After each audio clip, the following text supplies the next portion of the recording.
Le théologien Douglas John Hall déclarait « Être théologien chrétien, c'est certes s'ouvrir, ou plus exactement rester ouvert à tout témoignage de transcendance, toute pensée et expérience de l'espèce, toute merveille de l'ordre naturel, toute réminiscence de l'histoire de la planète, à chaque œuvre d'art ou littérature, chaque film cinématographique, chaque objet de beauté et de pathos, tout sous le soleil et le soleil lui-même. Rien n'est exclu a priori, rien d'interdit et rien d'étranger. Tout est susceptible d'alimenter notre recherche et compréhension de Dieu et du monde. Alors ce soir, à la demande de l'équipe du temps fort de Pâques, je vous propose de nous ouvrir à une œuvre cinématographique, certains diraient même un chef-d'œuvre. J'ai nommé en effet Star Wars. À s'y ouvrir pour alimenter notre recherche et compréhension de cette espérance, de notre espérance chrétienne. Alors certes, Star Wars n'est officiellement pas un film chrétien, mais le réalisateur et producteur George Lucas assume avoir exploité les principales religions du monde, dont le christianisme, pour inventer cet univers Star Wars. Et à titre d'anecdote, j'aime bien rappeler que George Lucas a grandi dans une famille méthodiste. Sa gouvernante était luthérienne. Et que lui-même, bien qu'il se définisse comme agnostique, se dit être passionné de mythologie, de récits et textes anciens fondateurs, au point qu'il fit des études d'anthropologie à l'Université de Californie du Sud, parce qu'il était tout simplement fasciné des cultures différentes qui reposent à peu près toujours sur les mêmes histoires et sur les mêmes mythologies. Alors, avant de plonger la tête, c'est la première, ou de s'envoler pour un autre univers, j'aimerais resituer un peu Star Wars dans notre temps. Dans la seconde moitié du XXe siècle, une question traverse tous les processus d'écriture, d'histoire et de narration. Après les mythes, les épopées, les contes, les péplums, après avoir repris les codes narratifs de l'Antiquité, du Moyen-Âge et du XIXe siècle, après avoir produit des récits qui inscrivent les personnages dans le Far West, une nouvelle terra incognita, quel lieu temporel et géographique peut être utilisé pour des récits d'éducation morale et éthique? Quel lieu peut-on imaginer pour édifier une population vivant dans une société où l'arme nucléaire existe, où la technique et la technologie prennent de plus en plus de place, où le débat sur les projets sociétaux et politiques sont extrêmement présents? Quel lieu peut-on imaginer pour transmettre une espérance à une population de plus en plus éloignée des codes religieux? Dans les années 50, on voit apparaître nombre de propositions narratives qui font encore référence aujourd'hui. C.S. Lewis, en 1954, a produit Narnia. Lui-même assumant son côté chrétien, réutilise les codes et les symboles, tout en les propulsant dans un monde de fantaisie et de féerie pour amener ses lecteurs et lectrices à réfléchir sur leur espérance. J.R.R. Tolkien, en 1954 également, avec Le Seigneur des Anneaux, lui utilise un monde de fantaisie pour amener le lecteur à s'interroger sur le monde, pour dans un second temps proposer une vision chrétienne. Isaac Asimov et son cycle des robots, puis le cycle Fondation pendant les années 50 jusqu'en 86, Asimov, père fondateur de la science-fiction, lui va utiliser une société future pour amener à s'interroger, voire même interpeller, ses contemporains sur les questions philosophiques, sociales et politiques d'aujourd'hui. Lors de la sortie des premiers épisodes Star Wars, entre 77 et 83, George Lucas considère Star Wars comme sa réponse à cette question fondamentale. Il souhaite offrir un univers qui sera un support pour aider les personnes à se forger un esprit critique, à devenir des corps responsables et engagés moralement et socialement dans le monde, et à s'interroger sur qu'est-ce qu'être humain en vérité. Quelle espérance porter pour le monde? Ainsi, Star Wars n'est pas une histoire fantastique, un divertissement pour nous échapper du monde ou encore pour l'oublier. C'est une œuvre qui puise largement dans les traditions narratives, dans le folklore, les contes de fées, les épopées romantiques, pour mieux nous tendre un miroir, pour mieux nous interpeller. Brian Stone disait même: le cinéma peut avoir une fonction de miroir et de fenêtre sur le monde, mais il est avant tout une lentille à travers laquelle on regarde. Les films ne sont pas des portraits du monde, ils exposent une manière de voir le monde. Le cinéma nous aide à voir ce que nous n'aurions pas pu voir par ailleurs, mais il façonne aussi notre manière de voir. Alors oui, dans Star Wars, le conflit est constant. Mais ce n'est pas vraiment les champs de bataille qui se cachent dans le wars, dans le mot guerre du titre, mais plutôt la bataille du développement intérieur de chacun des personnages principaux. C'est la difficulté, le tiraillement pour comprendre et dépasser les problèmes les plus profonds, comme l'identité, la vérité, la liberté. Ce sont les moments importants de la vie, comme l'ascension, la chute, l'ascension à nouveau individuelle et familiale. L'impact que les uns et les autres ont sur leurs alliés comme sur leurs ennemis.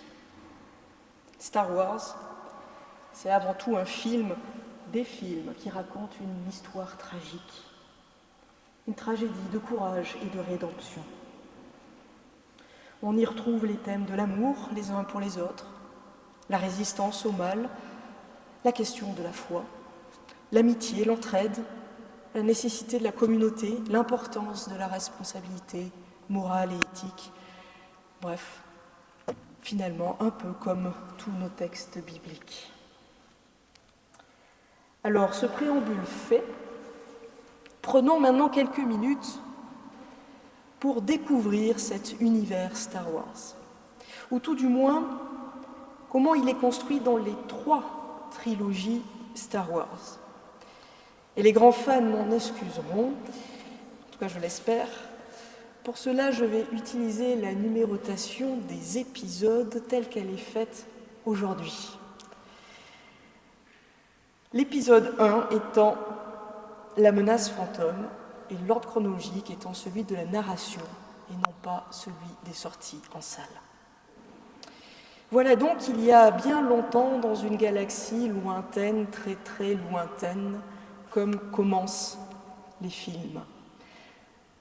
Il y a très longtemps, un monde composé de plusieurs planètes, habité par des humains mais aussi d'autres espèces intelligentes. Ce monde est dirigé par un Sénat.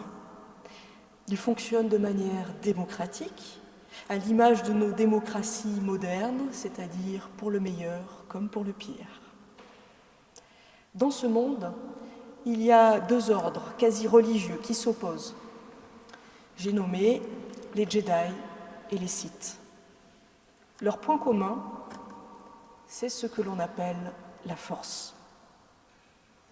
Alors la Force est construite comme quelque chose que l'on sent, que l'on suit avec confiance, dont on témoigne et que l'on partage.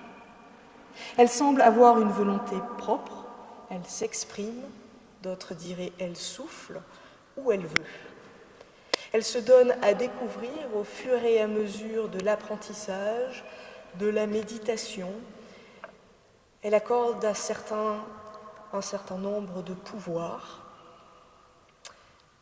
Elle l'accorde aux personnes qui lui font confiance et qui lui laissent de la place dans leur corps comme dans leur vie. On trouve là une certaine similitude avec le Saint-Esprit et les dons qu'il accorde, que l'on peut lire notamment dans 1 Corinthiens 12. La force, on ne la voit jamais. Dans les derniers épisodes, il est même question d'y croire ou de ne pas y croire en la force. Les Jedi ont leur livre de référence, presque leur canon biblique finalement, qui parle d'elle. Et les personnages vont même jusqu'à parler de religion. Il est intéressant de remarquer que dans la force, il n'y a plus humain et non humain, homme et femme. Il n'y a plus adulte ou enfant, libre ou esclave, comme le dirait l'Épître aux Galates au chapitre 3. Ils sont tous un dans et au service de la force. Celle-ci s'inscrivant dans le bien et l'espérance pour un monde autre. Alors oui, la force peut faire penser tour à tour au Saint-Esprit ou au Dieu créateur à l'origine de toute vie. Et d'ailleurs, on bénit avec elle. On bénit grâce à cette formule devenue si célèbre, que la force soit avec toi. Mais la force pourrait tout simplement être aussi comparée à la foi. Elle est reçue, mais n'appartient pas à celles et ceux qui l'ont reçue. Elle ne peut être transmise de génération en génération. Elle nécessite approfondissement, étude pour en découvrir la largeur, la profondeur et la hauteur. Et notamment de cette autre vision du monde qui entoure, mais aussi de ce qu'elle induit dans la vie de chacun et de chacune. Alors parler de la force dans Star Wars oblige à aborder le côté lumineux et le côté obscur de la force. Et il est d'ailleurs très interpellant de voir dans les films que le côté obscur est très bien défini. On en a même des dissertations. Alors que le côté lumineux, le côté par défaut, il y a peu de choses dessus. Pourtant, c'est celui vers lequel on est invité à tendre. C'est la bonne voie, définie par un but, mais les moyens pour l'atteindre, ce but, sont bien délicats à cerner et à comprendre. On apprend dès le premier épisode de Star Wars, par Maître Yoda, la grande figure du sage, que la peur est le chemin qui mène au côté obscur de la force. Il dit même « La peur mène à la colère à la haine à la souffrance, pour le monde autant que pour les individus. » Cette définition en creux du côté lumineux n'est alors pas sans rappeler Romains 5. La détresse produit la persévérance, la vertu éprouvée, la vertu éprouvée produit l'espérance. L'espérance ne déçoit pas puisque l'amour de Dieu a été répandu dans nos cœurs par l'Esprit Saint qui nous a été donné. La force a été donnée à un certain nombre d'individus. Pourquoi certains et pas d'autres ? Nul ne sait. Chacun de ces individus éveillés à la force doit entreprendre un cheminement, l'apprentissage des Jedi, une sorte de combat spirituel aussi, fait du détachement du monde et de ses proches, un peu comme les disciples de Jésus qui doivent tout laisser quand ils sont appelés, sans prendre le temps d'aller voir la belle-mère. Ils sont appelés au détachement pour agir dans le monde, animés d'une espérance bien particulière. Les Jedi sont eux aussi dans le monde, mais pas du monde. Le monde les rejette, et ils sont consacrés à la vérité. S'ils cèdent à la peur et au sentiment, alors oui, les Jedi peuvent basculer du côté obscur de la Force, caractérisé notamment par la toute-puissance humaine, la maîtrise des choses et des individus. Et dès le premier épisode, ce basculement vers le côté obscur est présenté comme irrémédiable. Il n'y a pas de retour possible vers la lumière, pas de repentance ni de grâce, pourrions-nous dire avec notre vocabulaire. Dès le premier épisode, à travers les discussions entre les maîtres Jedi, on découvre qu'il y a là une prophétie qui témoigne de leur espérance. Une personne, un élu, apportera un jour l'équilibre de la Force. Un jour, l'univers sera enfin empreint de justice, de paix. Chaque individu vivra libre, sans souffrance ni peur. Voilà l'espérance qui anime chaque Jedi et chaque Sith. Et au-delà de chaque personnage, Jedi ou Sith, voilà l'espérance qui anime chacun des individus qui s'engagent dans l'épopée de Star Wars. Là où les perspectives vont diverger, ce sera sur la manière de réaliser cette espérance. Mais cela, j'y reviendrai un peu plus tard. Dans la seconde épître de Pierre, on peut lire « Nous attendons selon sa promesse des cieux nouveaux et une terre nouvelle où la justice habite. L'espérance en une création nouvelle, la transformation du monde présent en une nouvelle création où règne la justice pleinement accomplie aux fins dernières et la dynamique, peut-être même la passion qui structure la foi chrétienne aussi. Il est alors aisé de faire un parallèle entre l'espérance portée en Christ et l'espérance portée dans la Force. La première question est donc, qui est cet élu qui apportera l'équilibre de la Force? Parce que non, il n'y a pas Jésus-Christ dans Star Wars. Nous avons donc cette prophétie qui parle d'élu de la Force, the chosen one en anglais, celui qui est choisi. Les épisodes 1 à 3 nous font suivre le personnage d'Anakin, un jeune enfant, esclave, sur la planète de Tatooine, un désert. Cet enfant est né suite à une grossesse spontanée, d'autres pourraient dire par l'opération du Saint-Esprit. Il développe très jeune des réflexes et des capacités qui sont par ailleurs reconnus comme les dons de la Force. D'autres verraient le parallèle avec l'enfance de Jésus dans certains apocryphes. Et c'est Qui-Gon, un maître Jedi passant par là, par hasard, qui découvre cet enfant et reconnaît la vocation de Jedi en lui. Ce sera le premier à faire cette confession de foi, à dire que Anakin, c'est l'élu, celui qu'on attendait depuis si longtemps. Et cinématographiquement, dans l'épisode 1, on retrouve tous les éléments qui présentent Anakin comme un messie et Tatooine comme l'Égypte.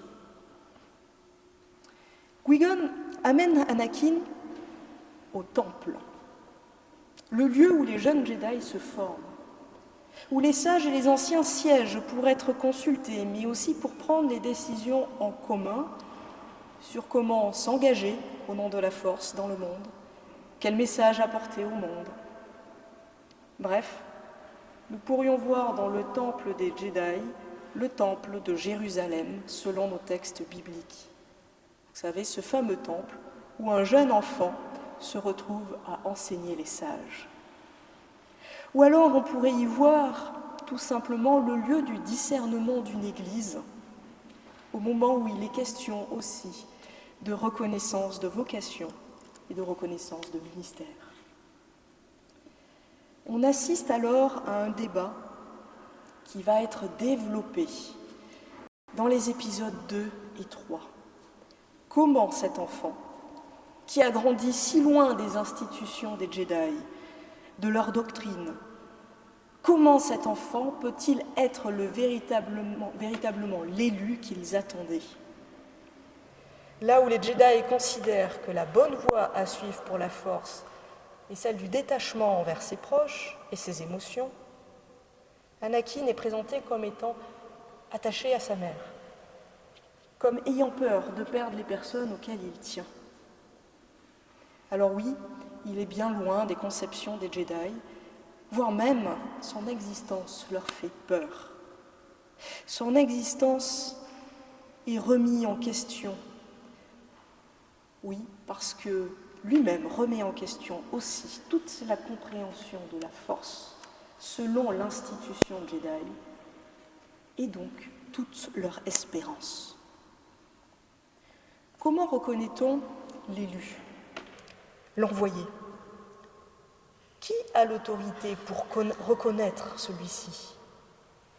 C'est bien alors la question qui traverse tout Star Wars et qui n'est pas sans rappeler aussi la question dans les évangiles.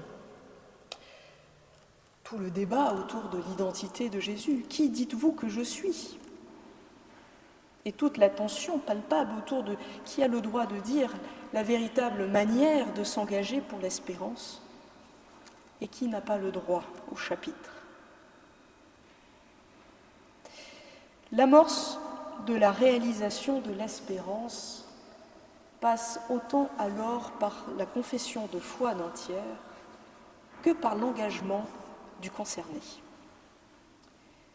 Tout comme Jésus a dû passer par le désert pour se positionner face à la tentation du mal, ainsi qu'à la nuit de Gethsémanée où il a dû choisir quelle volonté sera faite, voilà que Anakin devra suivre le même chemin. Arrive alors une deuxième question. L'espérance dans Star Wars est-elle espérance ou espoir? Ce monde de paix tant souhaité, peut-on le faire advenir par nous-mêmes? Ou reste-t-il une utopie? Et à mon sens, cette question est abordée dans tous les épisodes, tout Star Wars, à travers l'affrontement entre les Jedi et les Sith, entre l'Empire, le Premier Ordre, et ce que l'on va appeler la Résistance. Tous sont animés par la Force, mais leur vision de cette espérance et sa réalisation diffèrent, nous invitant à nous poser nous-mêmes la question: quelle forme prend mon engagement au nom de mon espérance? Arrêtons-nous quelques instants sur cette question et sur les différentes perspectives que Star Wars interroge. Je vous le disais donc, Jedi et Sith sont dans le monde, mais pas du monde, et ils espèrent pour le monde un monde de paix. En grec, le mot polis signifie ville, mais il signifie aussi tout ce qui concerne la ville, c'est-à-dire la manière dont les gens sont liés les uns aux autres, comme la manière dont les communautés sont organisées et gérées. C'est la question du bien commun. Avec une telle définition, on ne pourrait alors voir de séparation du corps social en d'un côté le corps spirituel et de l'autre côté le corps non spirituel. Avec nos mots, ce serait la question de l'incarnation. La politique, dans un contexte théologique, ne peut être séparée d'une vie selon l'esprit qui a fait toute chose nouvelle. Les Sith et les Jedi proposent des voies bien différentes pour un même but politique.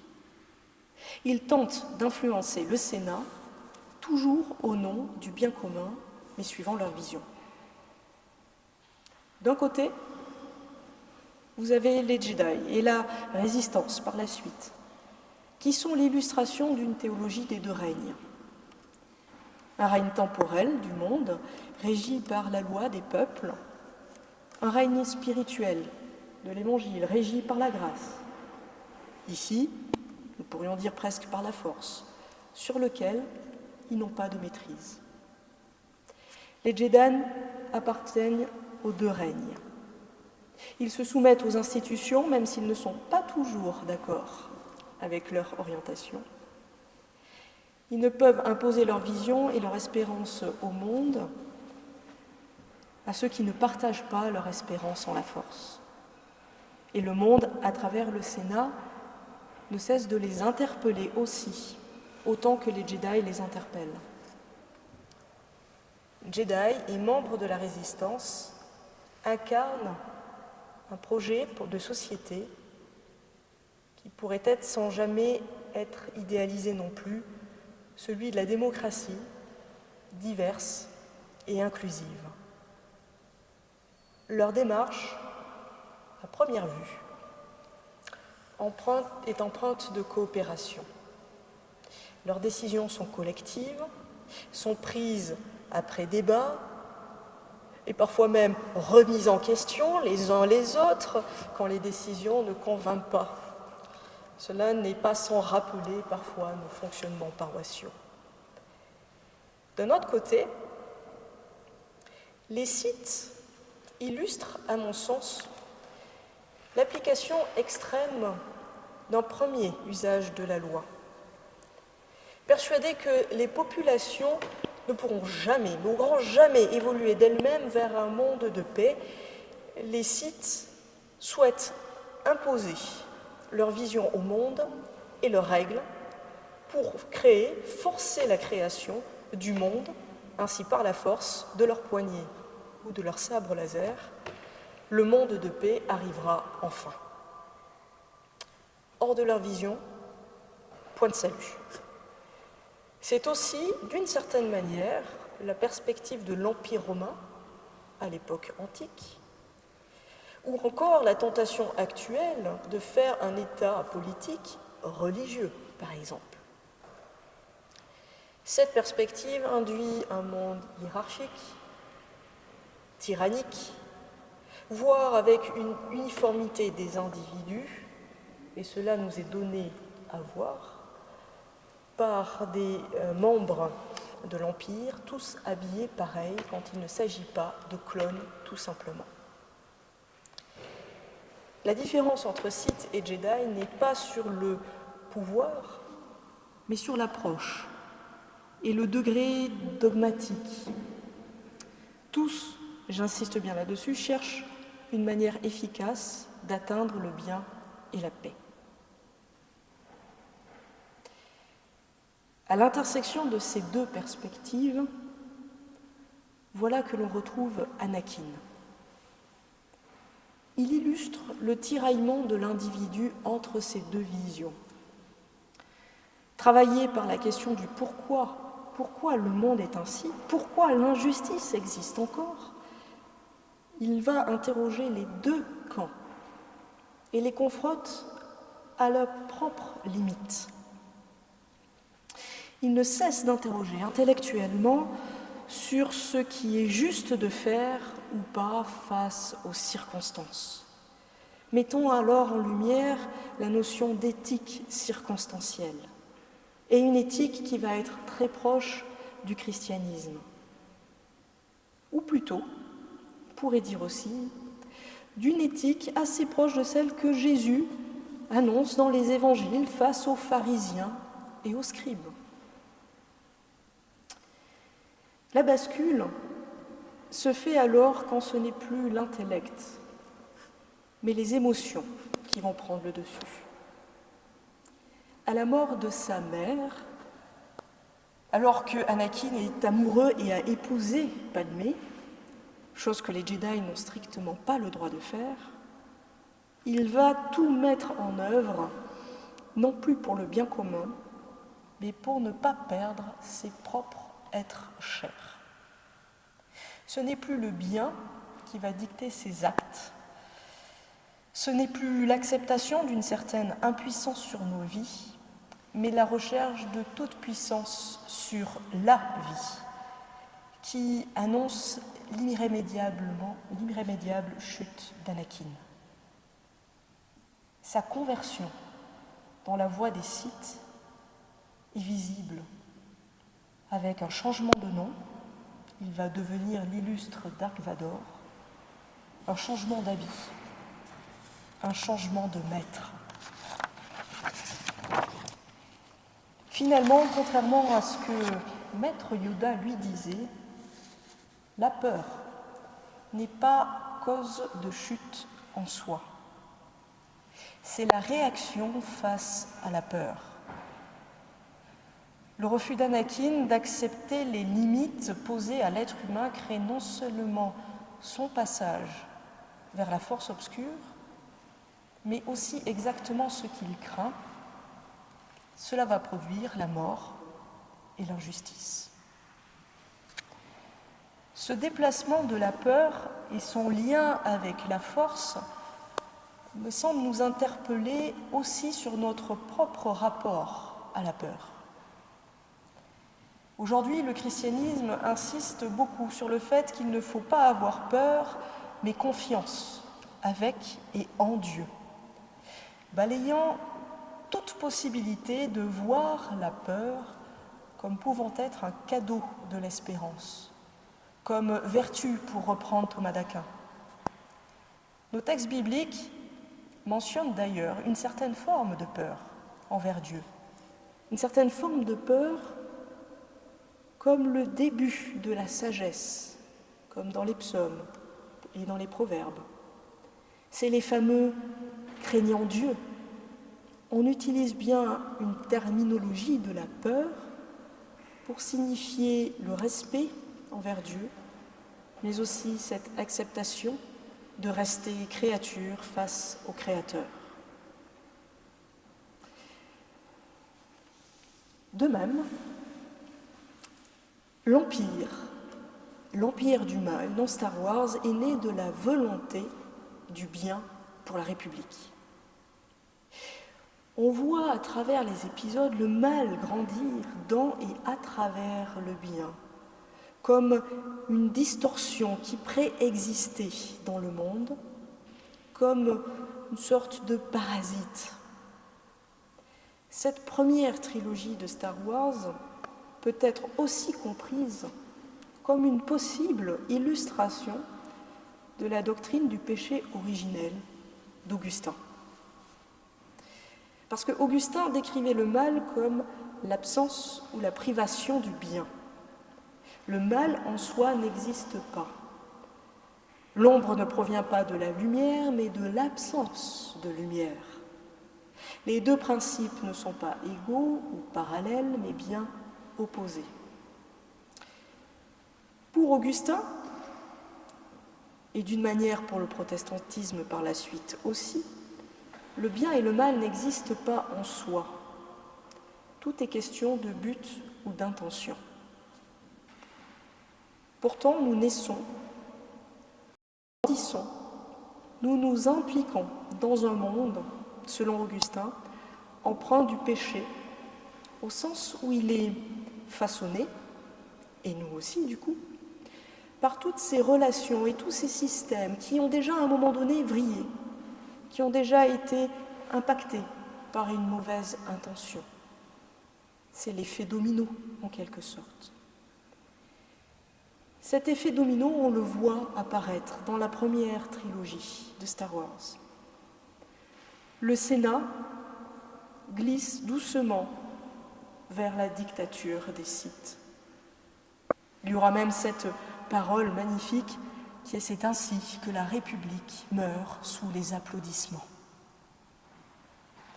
On va voir apparaître les batailles entre les grands représentants des deux camps, bataille dans laquelle il y aura destruction du temple autant que du lieu du Sénat, effondrement de la sagesse, effondrement de la démocratie. Est-ce que ça veut dire que ni la voie de la démocratie, ni celle de la dictature ne sont satisfaisantes? Quel idéal porté par l'espérance est une espèce de résistance romantique, cachée et idéale? Est-ce cela que Georges Lucas veut nous transmettre? En lien avec ça, je me suis posé des questions sur l'enjeu derrière le fait aussi que certains changent de camp, comme les clones. Ça pose la question de l'autonomie du sujet. Peut-on accepter de faire des compromis à notre morale ou éthique sans se trahir soi-même et sans prendre le risque de perdre son espérance de vue? Voilà ce que Star Wars vient nous poser comme question.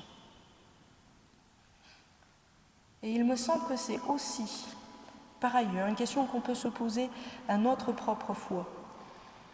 De quoi avons-nous peur? Et quel monstre cela nous amène-t-il à créer pour calmer nos peurs? Nous sommes invités à ce que notre oui soit oui et que notre non soit non. Faire des compromis, voire même mettre notre éthique chrétienne de côté, serait-ce un risque de chute? Dans ces cas-là, où sont nos compromis que l'on vit au quotidien? Quelles sont les peurs qui sont tapies devant notre porte?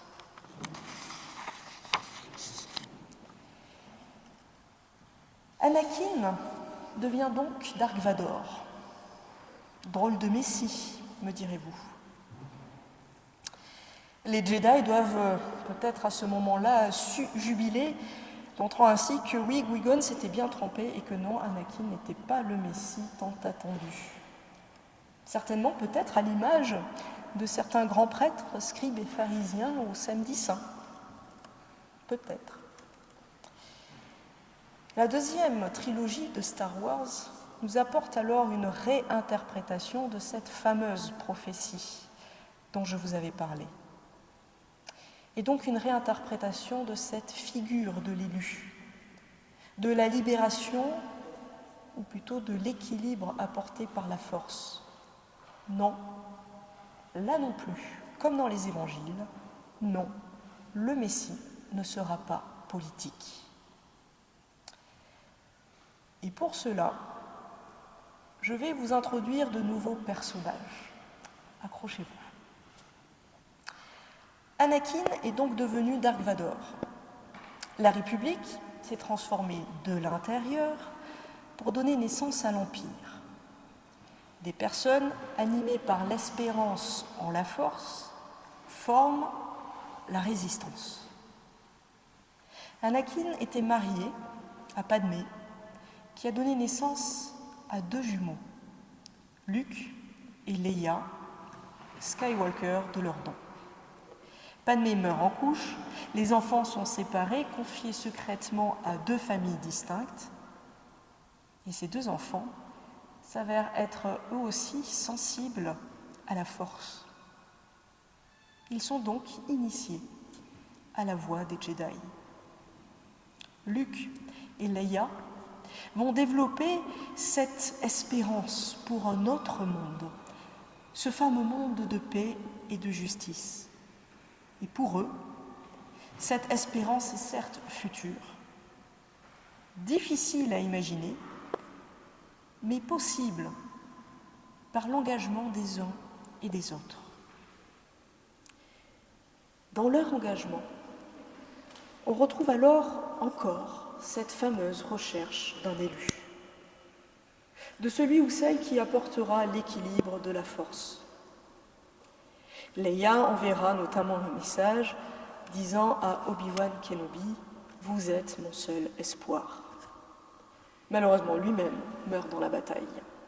Renouvelant la question que je soulevais tout à l'heure, qui peut dire qu'il est le Messie ? Mais surtout, cela renouvelle ce risque de transformer la figure d'une personne, en figure de Messie politique. Et donc, encore une fois, de faire vriller les choses, de les empirer. Cette deuxième trilogie complexifie l'approche, qui était déjà loin d'être binaire, aussi sur cette question de la recherche de l'élu. Lorsqu'on dira que Luc, à son tour, est le dernier espoir, Maître Yoda répondra non, il y en a d'autres. Et en ce sens, on pourrait voir une dissonance avec le christianisme, quoique, j'y reviendrai. Lorsque Luke découvre que Dark Vador est son véritable père, la fameuse tirade « Je suis ton père », Luke ne cède pas à la peur pour lui-même. Au contraire, il ne cesse de répéter épisode après épisode que certes, Dark Vador est un Sith, un des plus puissants, mais il y a en lui du bien. Il peut le voir. Il ne peut pas mettre de côté ce que Dark Vador, Anakin, était avant, ce qui était bon en lui. Il pose un regard bienveillant, presque plein d'amour, sur lui.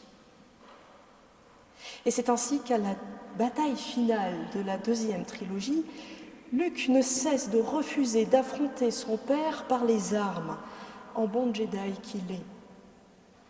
Il lui répétera inlassablement que le mal qu'il a fait ne le définit pas, qu'il est toujours possible de revenir vers le bien, vers le côté lumineux de la force. La scène finale de la trilogie nous montre alors ce Dark Vador qui redevient Anakin. Il nous montre des retrouvailles entre un père et un fils, avant la mort, vécue cette fois-ci de manière paisible, comme faisant partie de la vie.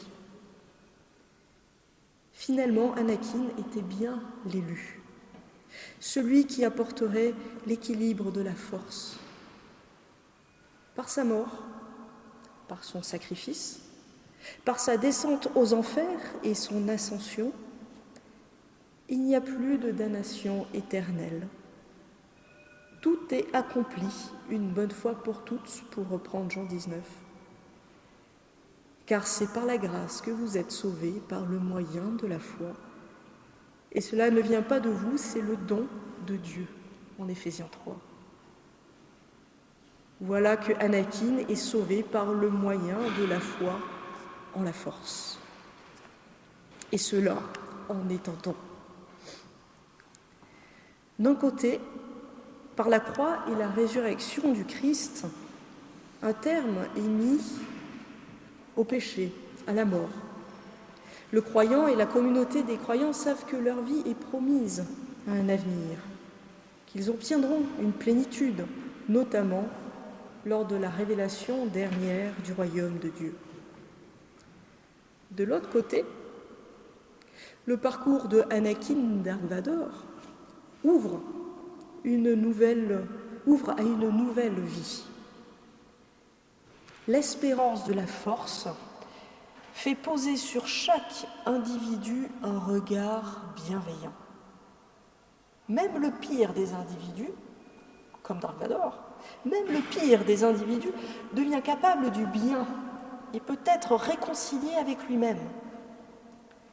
Nous pouvons retrouver là ce que nous appelons en christianisme la notion de grâce qui pardonne, qui relève, qui libère. Le monde de paix et de justice devient possible pour tout individu, mais semble alors s'éloigner, devenant ce qui relève des fins dernières. Voilà un changement de paradigme et l'aboutissement d'une réflexion menée sur 6 films de 2h30 chacun. Nous sommes passés de la question du rapport à la force, avec un grand F, à l'engagement au nom de l'espérance en la force, de l'identification claire du camp du bien et du mal à un chemin, on pourrait dire, de sanctification pour chaque individu, d'une destinée sans liberté à la grâce des éveillés. le happy ending n'est pas loin. La foule en liesse à la fin du 6e épisode en sont la preuve, et pourtant vous allez me dire, il reste encore 3 films. Oui. Alors le temps manquant, j'avais survolé ces 3 autres films pour vous montrer comment du coup ce changement de paradigme et l'espérance ouvrent de nouvelles réflexions. Tout d'abord, alors qu'on pouvait penser que le bien avait définitivement vaincu le mal à la fin de ce 6e épisode, que l'Empire était définitivement détruit, l'épisode 7 nous présente un monde où l'Empire a été remplacé par le Premier Ordre et où la résistance est toujours en train de combattre un nouvel empire. Le rebondissement entre la 2e et la dernière trilogie souligne alors que l'espérance en la force est toujours l'espérance en un monde à venir. Ou plutôt, dans un monde qui est déjà là et pas encore, que nul ne peut faire advenir par sa seule force individuelle, qu'il s'agit d'une espérance au-delà de toute espérance, au sens propre comme au sens figuré. Et d'ailleurs, à chaque fois, là où tout semble perdu, où il n'y a plus grand monde pour y croire, il suffit d'un seul pour que la flamme de l'espérance continue de brûler dans les cœurs. On y retrouve presque Hébreux 11 avec ce magnifique verset. La foi est une manière de posséder déjà ce que l'on espère, un moyen de connaître des réalités qu'on ne voit pas. La force devient un des moyens de posséder cette espérance en un monde de paix, un moyen de connaître des réalités que vraiment on ne verrait pas par ailleurs. Il s'agit alors de s'engager, sachant que quand bien même ce premier ordre est battu, rien n'empêcherait qu'un deuxième ordre émerge. Deuxième point. Les morts font leur apparition dans cette dernière trilogie. Les morts qui ont une certaine maîtrise de la force apparaissent comme fantômes aux Jedi. Et les fantômes Jedi des générations passées soutiennent alors la nouvelle génération, avec notamment Rey. On retrouve, d'une certaine manière, cette espérance chrétienne que la mort n'aura pas le dernier mot. Dans l'épisode 9, Rey se considère alors comme une digne descendante de la force. Et en tant que telle, elle transmet sa connaissance, son expérience aux autres. L'espérance en la force s'inscrit alors dans une transmission de génération en génération. Comme l'espérance chrétienne, elle est déjà en marche. Chaque génération porte le flambeau qui annonce le royaume à venir. On voit presque là poindre ce que l'on appellerait la communion des saints, au-delà du temporel ou du géographique. Troisième point. Dans cette nouvelle génération, on découvre aussi une espérance, cette fois-ci collective. Il ne s'agit plus de trouver une personne élue qui porte l'espérance de tous, mais c'est ensemble que toutes et tous sont les porteurs de l'espérance. Alors oui, comme le disait Maître Jedi, il n'y a plus un dernier Jedi ou un dernier espoir. En fait, il y a une multitude de visages qui portent l'espérance au monde, comme le Christ, aux multiples visages aujourd'hui. L'espérance est annoncée dans le monde, incarnée par l'ensemble des personnes qui l'a fait sienne. Ce n'est d'ailleurs plus seulement les Jedi qui vont bénir par la formule « que la force soit avec toi », mais tous les engagés pour cette espérance. Chaque individu Prenons alors conscience du monde tel qu'il est, se réveillant à une autre vision du monde tel qu'il pourrait être. Chaque individu faisant l'expérience de cette grâce, à l'image d'un personnage clé qui s'appelle Finn, fait alors l'expérience aussi de cette grâce qui coûte, pour paraphraser Bonhoeffer. L'éveil à la force induit un attachement personnel à son espérance. Y croire implique responsabilité, liberté et engagement. Oui, la grâce de la force coûte, elle aussi. Enfin, cette dernière génération traverse un questionnement beaucoup plus personnel. Qui suis-je en vérité ? Nous quittons le « qui dites-vous que je suis » d'Anakin pour entrer de plein pied dans le questionnement du « qui suis-je » ? Qu'est-ce qui me détermine en vérité ? De Ben Solo et de Rey Skywalker, respectivement petit-fils de Dark Vador et petite-fille de Palpatine, deux figures de référence des Sith. Et cette lutte contre le déterminisme générationnel fait écho à un passage du livre d'Ézéchiel ou de Jérémie, ces passages qui contestent un proverbe bien en vogue à l'époque: « Les pères mangent des raisins verts et les dents des enfants sont agacées. » Là où nous aurions tendance à dire « tel parent, tel enfant », les prophètes Jérémie et Ézéchiel détruisent ce déterminisme, restaurant la liberté et la responsabilité de chaque être humain devant Dieu. Chacun, chacune est appelé à assumer ses paroles, ses actes, ses choix et ses pensées. Et parce que maintenant il est possible de circuler du côté obscur vers le côté lumineux de la force, Rey et Ben sont agités par le combat intérieur. Ils découvrent d'une certaine manière que bien que oui, la grâce est donnée, il est difficile d'accepter d'être accepté dans toute la complexité de son être, de son parcours et de ses choix. Rey finit par déclarer lors de l'affrontement final qu'elle ne fait qu'une avec la force, montrant qu'il est alors possible pour chaque individu d'exister devant la force ou Dieu, que la paix intérieure devient alors le premier pas vers ce monde de paix et de justice tant recherché depuis 9 épisodes. Nous ne sommes plus si éloignés du discours du Christ à ses disciples en Jean 14 : « Je vous laisse la paix, je vous donne ma paix. Je ne vous la donne pas comme le monde la donne. Ne soyez pas inquiets et n'ayez pas peur. »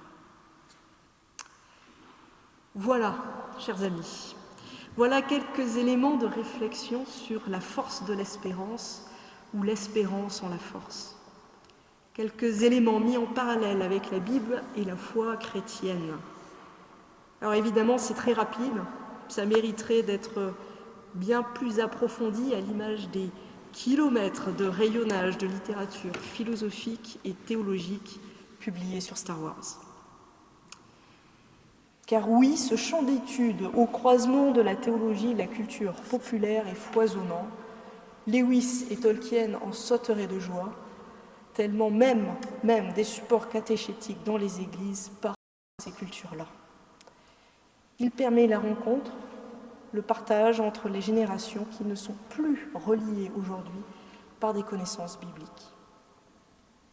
Alors j'espère vraiment, sincèrement, que ces quelques minutes de présentation, 7 heures, vous aura permis d'avoir un petit aperçu des croisements possibles, vous aura surtout donné envie de découvrir ou de redécouvrir ces films avec un autre regard, et qui sait peut-être d'entamer cette même démarche par vous-même avec d'autres films que l'on pense spontanément comme n'ayant rien à voir avec la Bible. Je n'ai plus qu'à vous dire que la force soit avec vous. Merci beaucoup.